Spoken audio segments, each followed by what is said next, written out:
নবী সেই খবর পাইয়া রাতের বেলা ঘুমের ঘরে ঘুমাই না, শুধুমাত্র কান্দে। কি কান্দা? একটা ছেলে দে রে মাবুদ, একটা ছেলে দে, রোজগার খাইবার আশা নাই রে, মাটি দিব কে? একটা ছেলে দে রে মাবুদ, একটা ছেলে দে, রোজগার খাইবার আশা নাই রে, মাটি দিব কে? আমার যে ছেলে মেয়ে নাই, আমি ইব্রাহিম মরলে আমারে মাটি দিবি কে? আমার একটা ছেলে দাও না। আল্লাহ কয়, কার লাগা যে গান গাও গো ইব্রাহিম, আমি তো বুঝছি। কপালে নড়ে চড়ে যিনি, তার জন্য বুঝি তোমার মহব্বত হয়েছে। আল্লাহু আকবার বলো। তার জন্য বুঝি তোমার ভালোবাসা হয়েছে। আজকে এই নবীর ভালোবাসা ইব্রাহিম নবীর অন্তরে থাকার কারণে, বলুন আমরা যখন নামাজের দুরূদ শরীফ পড়ি, দুরূদের ভিতরে ইব্রাহিম নবী আছে কিনা? এই নবীকে ভালোবাসুন, আল্লাহকে পাবেন। এই নবীর পক্ষে যান, আল্লাহ আপনার পক্ষে আসবে। যদি আমার আল্লাহর ভালোবাসা পেতে চাও, এই নবীর ভালোবাসা দাও, আমার আল্লাহর ভালোবাসা পেয়ে যাবেন। কিভাবে? আসুন সামনে বাড়ি। বাবারা ভাইয়েরা, কষ্ট হইতাছে আপনাদের? মিলাদুন নবী বুঝতে হবে। আসুন আগে বাড়ি। আল্লাহ মিলাদ করে নবীকে সৃষ্টি করেছেন, তারপরে আস্তে আস্তে ইব্রাহিম নবীর কপাল থেকে মঞ্জুর হয়ে গেল ইসমাইল। ইসমাইলের কপালে ঈদ মিলাদুন নবী আসছে। কি খুশি যে দেখে সেই তাকিয়ে থাকে। কিন্তু আল্লাহ কয়, ইব্রাহিম তোমার সাথে একটা পরীক্ষা হবে। ইসমাইলের বয়স যখন 9, আল্লাহ বলেন ইব্রাহিম তোমার কুরবানি করতে হবে।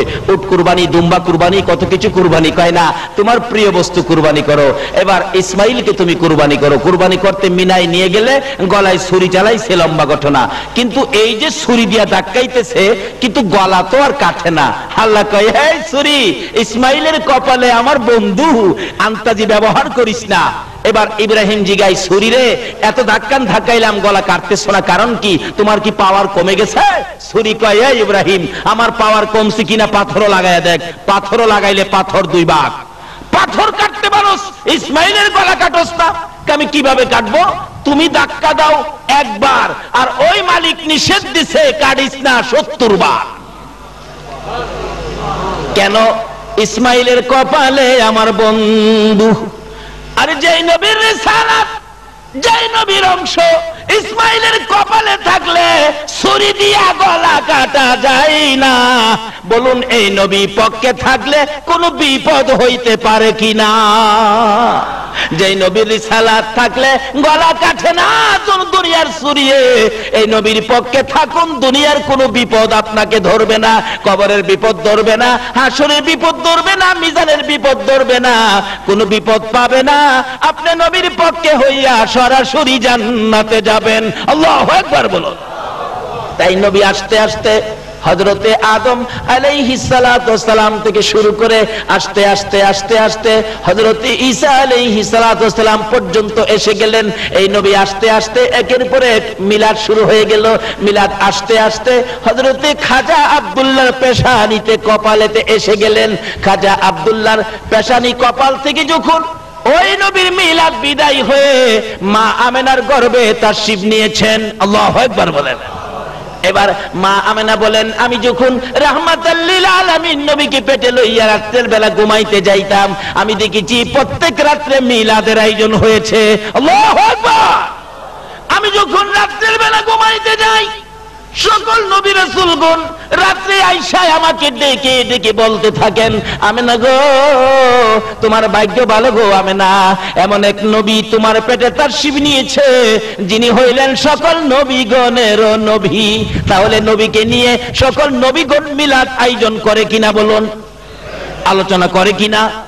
আমেনা বলেন, কই কি আমার পেটে সন্তান, আমি তো কোনোদিন এরকম কোনো আভাস পাই না। কারণ মহিলাদের সন্তান পেটে আসলে আপনার কি হয়, পেট বড় হয়, শরীরটা একটু ভার ভার হয়, ক্লান্ত হয়, কিন্তু আমি তো এমন কিছু অবস্থান আমি তো বুঝতেছি না।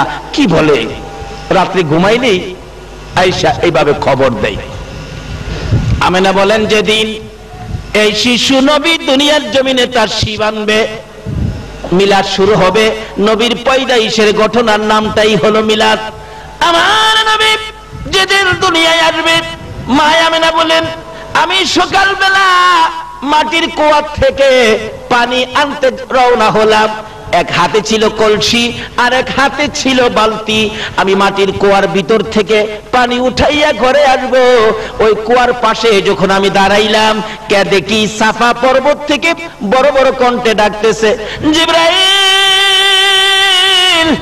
জিবরাইল রে, জলদি করে যা রে জিবরাইল, আমার বন্ধুর মা আমেনা আমার বন্ধু পেটে লইয়া এত নিচ থেকে টাইনা টাইনা পানি উঠাবে, আমি আল্লাহ সইতে পারি না রে জিবরাইল, জলদি যাও আমার বন্ধুর মা আমেনা এই বালতি নিচে ছাড়ার আগে আগে নিচের পানিগুলো কুয়ার উপরে উঠাইয়া দে।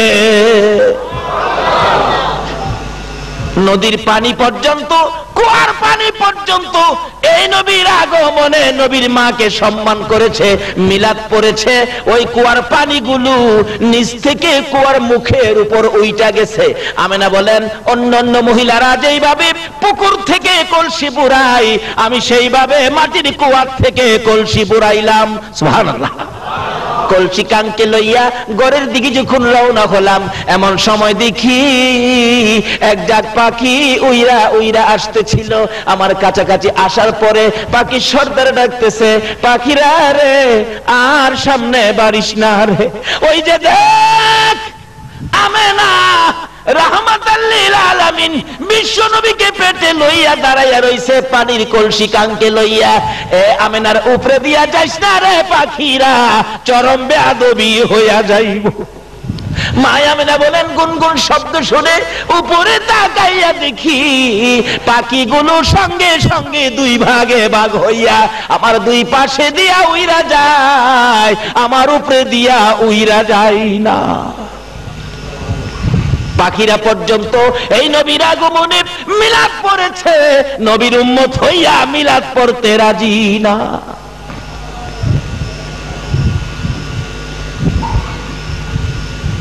মা আমেনা বলেন, এই অবস্থা যখন আমি কিছু আশ্চর্য হয়ে গেলাম।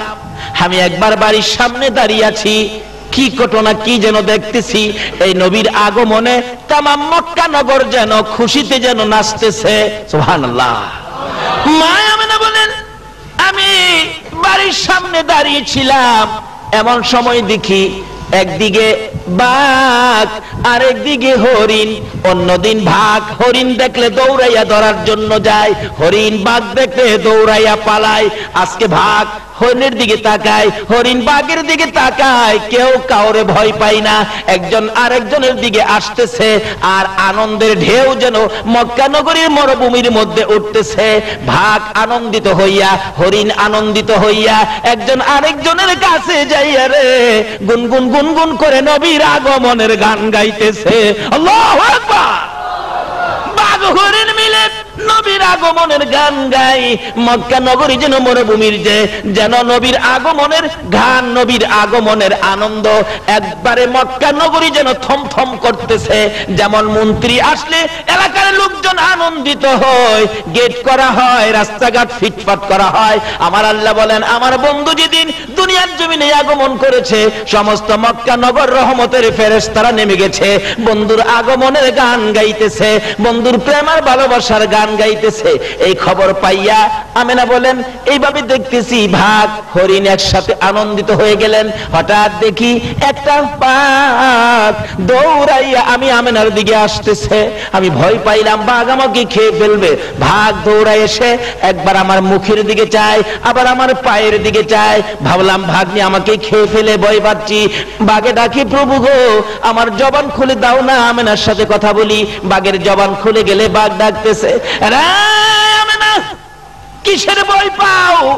আমি তো তোমারে খাইতে আসি নাই, আমি তোমার কানে কানে একটা খবর দেওয়ার জন্য আসছি। আমেনা গো, তোমার মতো ভাগ্যবান মহিলা এই পৃথিবীর জমিনে জন্ম হয় নাই। আমেনা রে, তোমার পেটে দি রাহমাতাল লিল আলামিন। ভাগ আমেনার দুই পায়ে সালাম করে বিদায় হয়ে গেল। বাঘ পর্যন্ত ঈদে মিলাদুন নবী পালন করে। নবীর আগমনে জঙ্গলার ভাগ খুশি, হরিণ খুশি, পশু পাখিরা খুশি, এমনকি গাছগাছরা পর্যন্ত খুশি, এমনকি মদিনার মক্কার বালুর কণাগুলি পর্যন্ত নবীর আগমনের খুশিতে আনন্দে নাচতেছিল। এমনকি খানায় কাবা পর্যন্ত নবীর আগমনের খবর পাইয়া নাচতেছিল। রাত্র আর দিনের ঈদে মিলাদুন নবী। রাত্র ডাকতেছে, প্রভু গো, তোমার বন্ধু বলে দুনিয়ার জমিনে আগমন করবে। হ্যাঁ, কোন দিন দিবেন? আল্লাহ কয় কেন? রাত্র বলে, বন্ধু তোমার দুনিয়াতে আসবে। ও মাবুদ, তোমার বন্ধুরে রাত্রের বেলা দুনিয়ায় দিও, তাহলে আমি রাত্র খুশি হব, আমি রাত্র গর্ব করব, আমি রাত্র আনন্দ করব। আল্লাহু আকবার। রাত্রে বলেন তোমার বন্ধুরে রাত্রের বেলা দুনিয়ায় দিলে আমি রাত্র খুশি হব, আনন্দ করব। রাত্র নবী পাইলে ঈদ করতে চাই, মিলাদুন নবী করতে চাই। নবীর উম্মত হইয়া ঈদে মিলাদুন নবী মানতে পারলাম না। এবার রাত্র যখন আবদার করলেন, দিনে ডাকতেছে, প্রভু গো, তোমার বন্ধু বুঝি আসবে রাত্রের বেলা বুঝি দেওয়ার জন্য। রাত্রে কইতাছে, ও মাবুদ, রাত্রে দিও না, হের কথা হইল না, হ্যাঁ কাইল্লা। রাত্র অন্ধকার হইলে একটু কালা কালা ভাব না? হ্যাঁ কাইল্লা, হের কথা হইল না, তোমার বন্ধু দুনিয়ায় আসলে দিনের বেলা দিও, আমি দিন, আমি ফর্সা। দিনে চাই দিনে নিতে, রাত্রে চাই রাত্রে নিতে। এরা খুশি না বেজার? খুশিটার নাম হলো ঈদ, যিনি আসবেন আশাটার নাম হলো মিলাদ। মিলাইয়া হলো ঈদে মিলাদুন নবী সাল্লাল্লাহু আলাইহি ওয়াসাল্লাম। আমার আল্লাহ বলেন, রে রাত্র, ও দিন, আমার বন্ধু লইয়া ঝগড়া করিস না। এই বন্ধু ঝগড়ার নবী না, এই বন্ধু বেজালের নবী না, এই বন্ধু হিংসা বিদ্বেষের নবী না, এই নবী দলাদলির নবী না, এই নবী মারামারির নবী না, এই নবী কাটাকাটির নবী না। এই নবীর নাম হলো রাহমাতাল লিল আলামিন। সকল সৃষ্টির জন্য, রাত্রের জন্য, দিনের জন্য, চন্দ্রের জন্য, সূর্যের জন্য আমার নবী হলো রহমত, আমার নবী হলো রহমত। তোমরা দলাদলি করো না, ধাক্কা ধাক্কি করো না। তোমাকেও খুশি করব, দিনকেও খুশি করব, রাত্রকেও খুশি করব। কিভাবে? আমার নবী যে দিন দুনিয়ায় আগমন করেছেন, বলুন সময়টা কোন সময়টা ছিল? যে সময়টার নাম হলো সুবে সাদেক। সময়টার নাম কি? আরো জোরে কর। রাত্রেও খুশি, রাত্রের শেষ, দিনে খুশি, দিনের শুরু। রাত্রের শেষ, দিনের দুজন তো পাইছি পাইছি। 12 তারিখ রবিউল আউয়ালের 11 দিবাগত রাত্রে নবীজি দুনিয়ায় আসতেছেন। মা আমেনা বলেন, সকাল থেকেই আমি একটু টেনশনে গেলাম। কি টেনশন? এত বরকতের সন্তান, এত বরকতের নবী, যে নবীর মা হওয়ার কারণে জঙ্গলার বাঘ আমাকে সালাম করে। এই নবী যে দুনিয়াতে আসবে, আমার সন্তান যে দুনিয়াতে আসবে, আমার যে স্বামী নাই, আমার বিপদে কে আমার পাশে দাঁড়াবে? এই বলে দুইটা চোখের পানি জর্জর করে ছেড়ে দিলেন। নবীজির দাদা আব্দুল মুত্তালিব আমেনার চোখে পানি দেখে ডাকতেছে, আমেনা রে, কোন দুঃখে কোন ব্যথায় এইভাবে কান্দ জানতে চাই। শ্বশুর আব্বা গো, আমার বলে সন্তান হবে গো, আমার যে পাশে কেউ নাই, স্বামী নাই, আমি যে অসহায়, আমাকে কে দেখাশোনা করবে, কে আমার সাহায্য সহযোগিতা করবে? এবার আব্দুল মুত্তালিব বলেন, আমেনা রে, চিন্তা করিস না, এখন থেকে আমার উম্মে আইমান দাসীকে আমার কাজ করতে হবে না, আমার দাসী উম্মে আইমানকে তোমার খেদমতে দিয়ে দিলাম। আবুল আহাবের দাসী সুয়াইবাকে ডেকে আনলেন, এরে সুয়াইবা, তুমি আর আবুল আহাবের কাজ করতে হবে না, আমার বৌমা আমেনার খেদমতে তোমরা চলে যাও। এরে উম্মে আইমান, তুমি আমার আমেনার পাশে পাশে থাকবি। ও সুয়াইবা, তুমি বাহিরের দিকে থাকবি, আমার বৌমার কি হয় না হয় আমি আব্দুল মুত্তালিবের কাছে খবর পৌঁছাবি। আল্লাহু আকবার। আব্দুল মুত্তালিব বলেন, যেদিন 11 তারিখ দিবাগত রাত্রে আমি সন্ধ্যার পরে যাইয়া খানায়ে কাবার দরজার পাশে বসে বসে কাঁদতেছিলাম। ও খানায়ে কাবার মালিক, আমার বৌমা আমেনার সন্তানাদি হবে, কি জানি কি হয়, তুমি কিন্তু আমার বৌমা অসহায়, সাহায্য কইরো, কারণ তার স্বামী নাই, আব্দুল্লাহ দুনিয়ায় নাই, তাকে বিপদ দিও না, সাহায্য কইরো।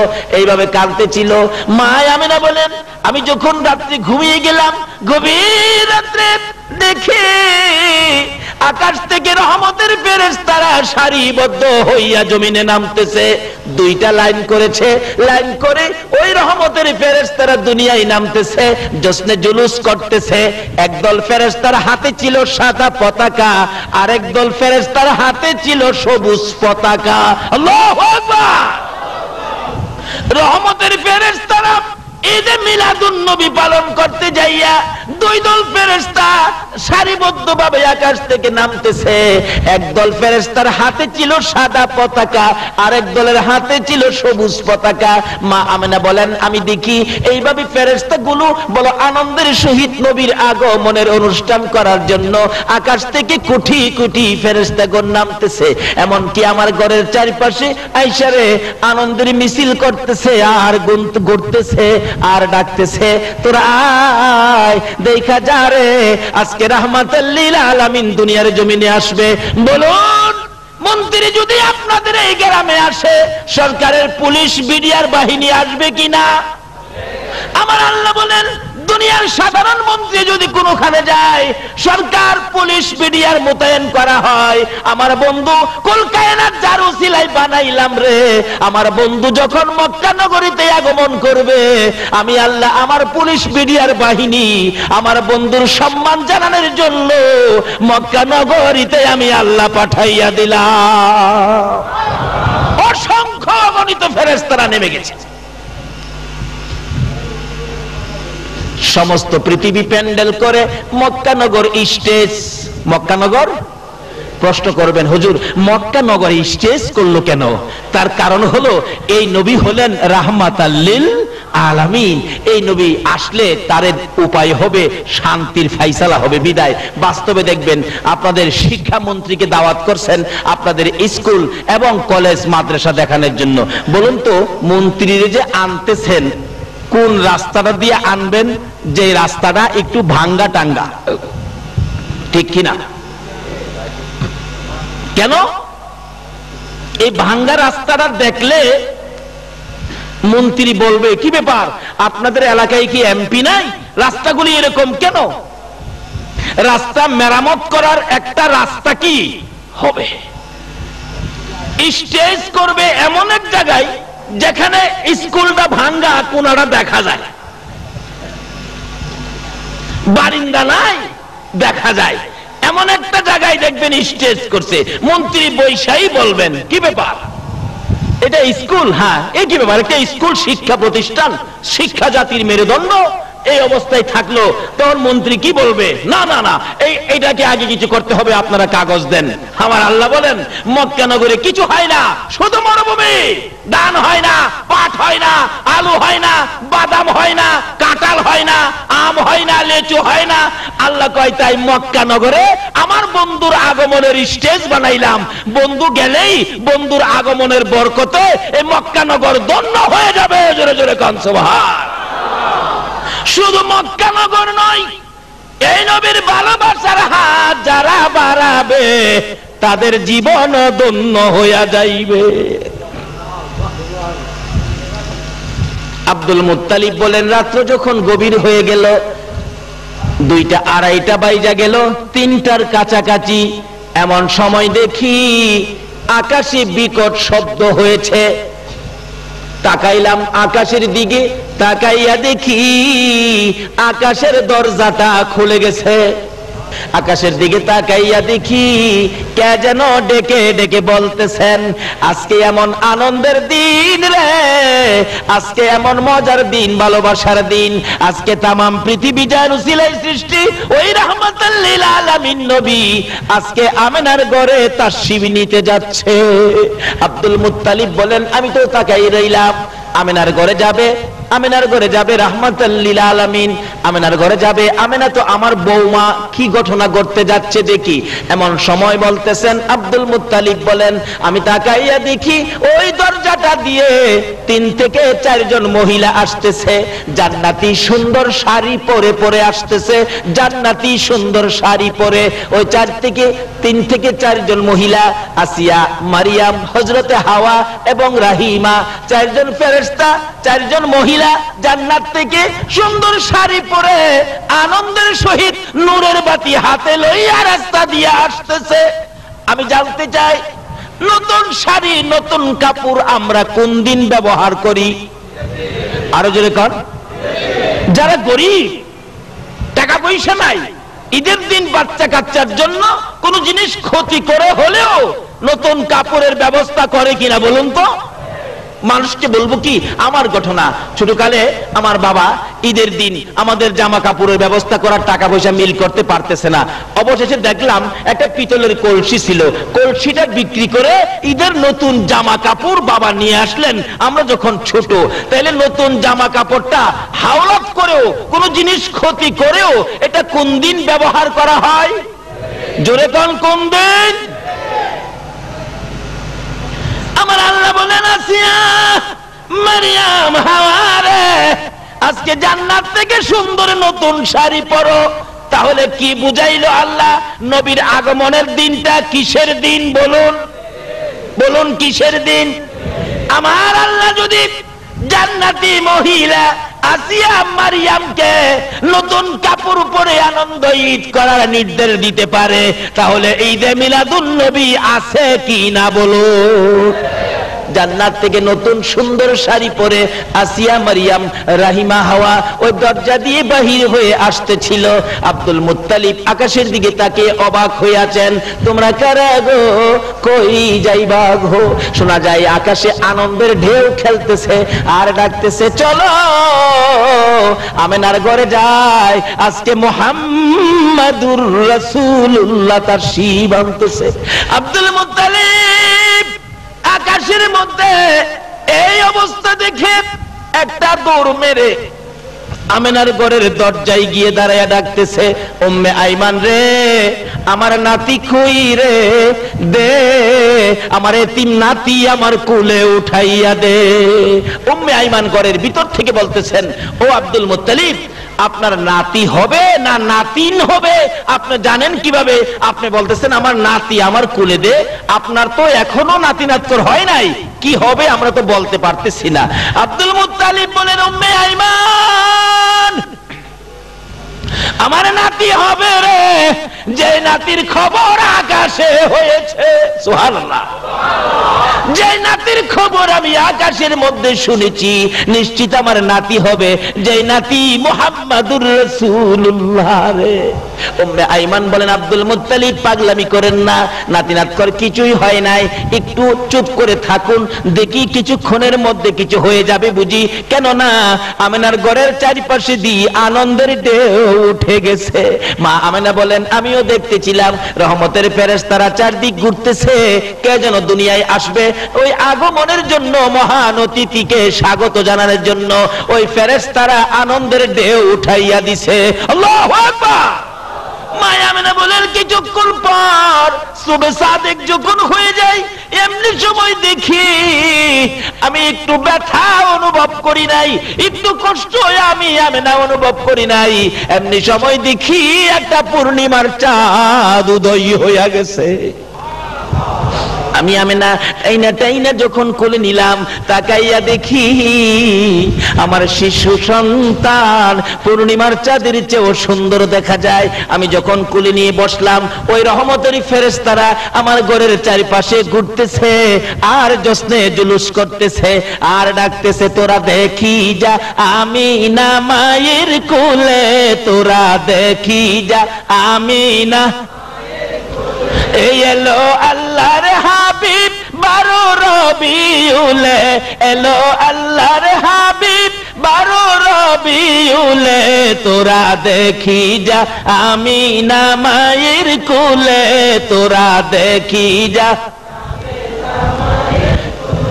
আসলো মুদের দয়াল নবী এই দৌরাতে, অন্ধকারের বর্বরতা দূর করিতে, আরে রহমতেরই দুয়ার খোদা দিলেন খুলে, তোরা দেখি যা আমি না মায়ের কুলে, তোরা দেখি যা আমি মায়ের কুলে, এলো আল্লাহর হাবিব 12 রবিউলে, এলো আল্লাহর হাবিব 12 রবিউলে, তোরা দেখে যা আমি না মায়ের কুলে, তোরা দেখে যা।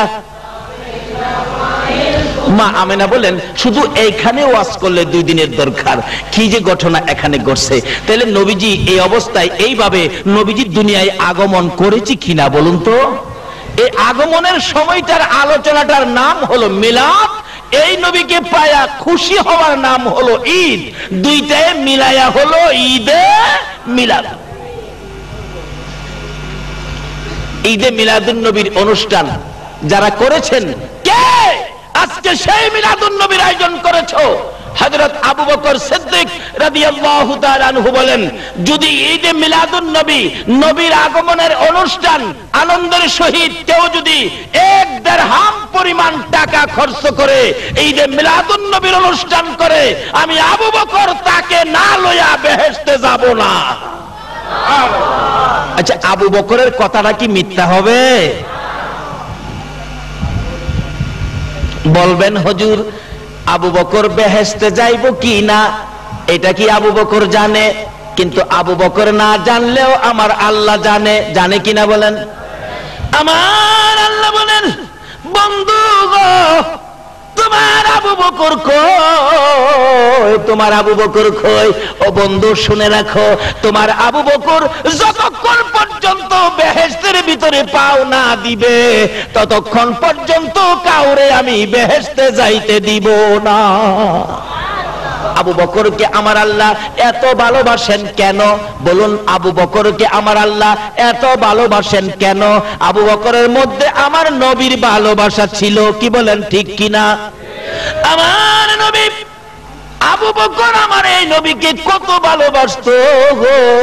আবু বকরের জীবনী আলোচনা করলে 1 রাতের দরকার, সংক্ষেপ আলোচনা।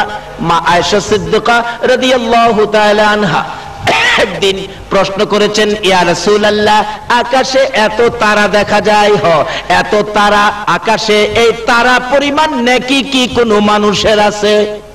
আচ্ছা, পৃথিবীর কোন বিজ্ঞান আকাশে কত তারা আছে এই গণনা কি করছে? আপনারা কি খবর কেউ পাইছেন? আকাশে কত তারা আছে কোন বিজ্ঞান এই খবর দিতে পারছে? কিন্তু মা আয়েশা তো প্রশ্ন করে ফেললেন। আসলে অনেক সময় মহিলারা আসলে অনেক সময় এমন উদ্ভুত প্রশ্ন করে বসে। আমাদের এলাকার ঘটনা, এক বেচারা নৌকা চালায়, তখন তো ইঞ্জিল ছিল না, হাতে যাইতো বায়া, পালে চলতো, গুনে টানতো, এরকম চলতো। ওই মহাজন বলতেছেন, মুনি পাইতেছি না, নৌকা চালামু কি দিয়া? বাড়িওয়ালি মহিলা কইতেছে, তোমার যে কারবার, নৌকা ফালে যাইব, গুনে আইব, মুনি মানুর কাম কি? ফালে যাইব, গুনে আইব। ওই পুরুষ লোকটা বলতেছে, আরে ব্যাককলের ব্যাককল, ফালে যাইব তো বাতাস বাও থাকলে ফালে যাইব, যদি আমি যাম দক্ষিণে, যদি বাতাস থাকে দক্ষিণের, এ উল্টা বাতাস কি ফালে যাইব? মহিলাও তখন কয়, আমরা মেয়ে মানুষ, আমরা কি এত কিছু জানি? তবে হারা হঠাৎ দেখবেন উদ্ভুত প্রশ্ন করে বসে, পেছ লাগে গেলেই আমরা কি এত কিছু জানি?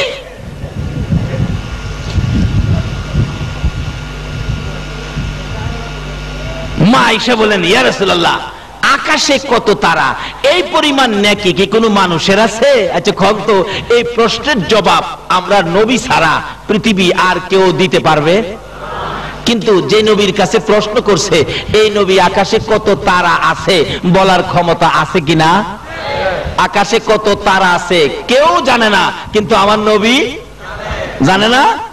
কয় কি জানে না? সঙ্গে সঙ্গে বললেন, আয়েশা শোনো, আকাশের তারা বরাবর নেকি আছে হযরত ওমরের।